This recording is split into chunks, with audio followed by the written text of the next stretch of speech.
Hello.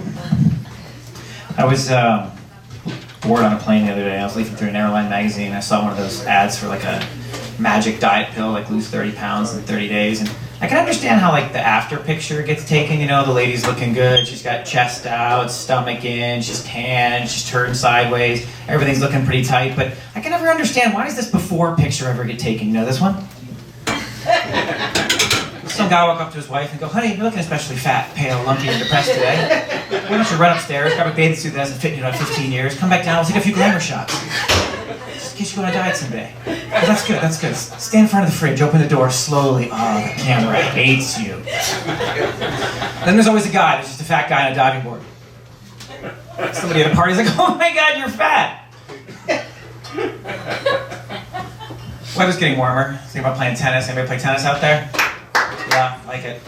But I was watching tennis the other day to kind of get ready, watching the pros, and I can never understand. This is the average reaction of a tennis pro who wins the tournament. Like, dude, it came down to you and that guy. What are you getting so excited about? And there was significant evidence for the past 3 hours that you were winning. I also never get, it's right after he wins, I like it when they win, and when they win a really big match, and they just collapse on the ground. The poor guy who lost, he's standing there sweaty at the neck, getting ready to shake hands, and he's like, "Oh, if only I played one more point, he would have collapsed from exhaustion." That's funny though. You guys believe in evolution? Maybe. All right, I get it. Sign of the times, I get it. See, for me, I believe in evolution, I'm not really that happy about it. Like, why did we stop being monkeys? Right? What'd you guys all do today? You know what a monkey did? You know what every monkey in the world did today? Whatever the hell it wants. And we're the advanced species? I don't get it.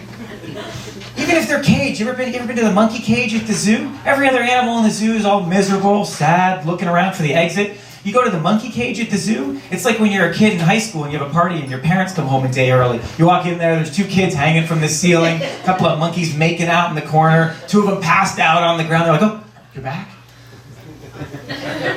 You ever seen a monkey's body? Beefy pecs, ripped abs, 6-pack. Monkeys don't work out. There's no cardio kickboxing in the monkey community. They're just ripped, naturally. Look at you people, not. It's fun though. You ever get mad? You ever get upset? You get upset, you don't react right away, right? It takes a couple days. Sometimes you think about it, you get mad, you yell at somebody that you're close to, maybe you get drunk, get a DUI, punch a cop, that kind of stuff, right? It all leads to bad tension, burn it up, bottle it up inside, makes you angry, makes you sad. You know what a monkey does when it gets upset? Poops it in its hand and throws it at you. And that's it, it's over, they feel better. Just like that. It's over. The animal kingdom kind of throws me a little bit though. They say if you run into like a really big animal, like a bear or something like that, and you're in the woods and you run into a bear, you're not supposed to make any sudden movements. You're just supposed to stand there still and then walk away slowly.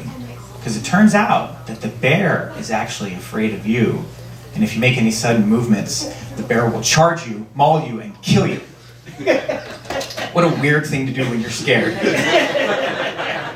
I would much prefer that the bear walked away slowly. It's like if you're on the freeway, driving down the wrong turn, make a wrong turn into a bad neighborhood, the last thing you should do is take your shirt off and go punch the first guy you see. So that's what a bear does when it gets scared. Silly bear. Bear must walk away afterwards and go, "Man, I kind of overreacted. I had nothing to be afraid of at all." A bear.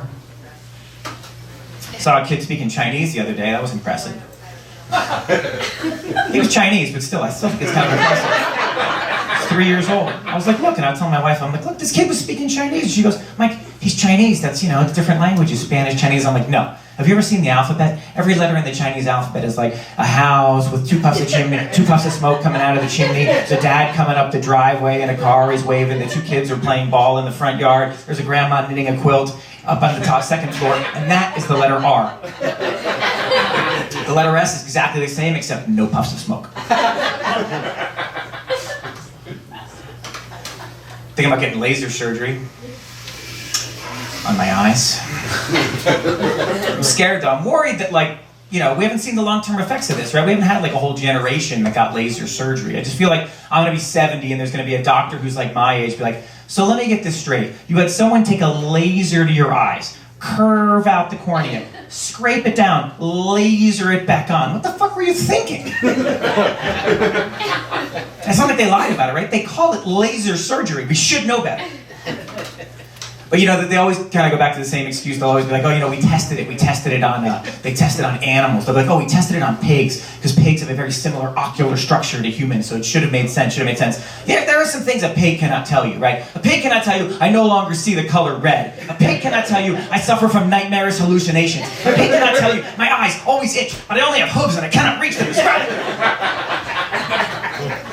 I would like to be the pig with perfect vision, though, when it comes back to the farm the next day and goes, look at how we live.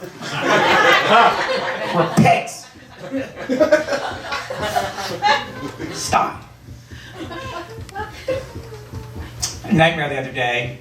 And it kind of threw me a little bit, because when I had this nightmare, I was thinking to myself, you know, nightmares and dreams are actually a little bit reversed, right? So I'm having my standard nightmare, right? I'm coming home after a long day's work, walk up the stairs a little bit, hear some commotion in the bedroom, open the door, find my boss making love, not having sex, making love to my wife. And they are going at it hard.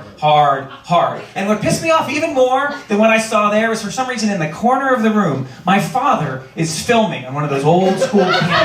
And he's got a beret on, like he's Roman fucking Polanski, right? It's really making me upset. Just when I thought I couldn't get over mad, a crocodile comes out from the corner of the room. I hear some creaking, like a crocodile on the floor, and I hate crocodiles. And just as it's about to open up its jaws and snap me to death, I wake up.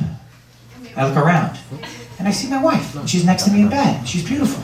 She's not having sex with my boss. And I look down the hallway, and I just see a little nightlight on, and I remember, oh, I got 2 nice kids. It's okay. It's okay. It's fine, right? It was a nightmare, but it's over. I'm okay. But then I had a dream, and I'm back at Wimbledon, and I won. I won Wimbledon, you guys. I won. And I won, and I'm sweating, and I rip off my shirt, and I'm ripped like a monkey, right? And everybody, and my 2 girlfriends come down out of the audience, and they're draping me in hugs and kisses, and they're giving me one of those oversized checks, and I can't believe my luck, and we're about to drive off in this big, beautiful Ferrari, and we're gonna make mad, passionate love all night long. It's gonna be the greatest day of our lives with all our money and women and everything, and then all of a sudden, my alarm goes off, and I look over. And there's my wife. What a nightmare. Thanks, you guys. I'm Mike Griffin.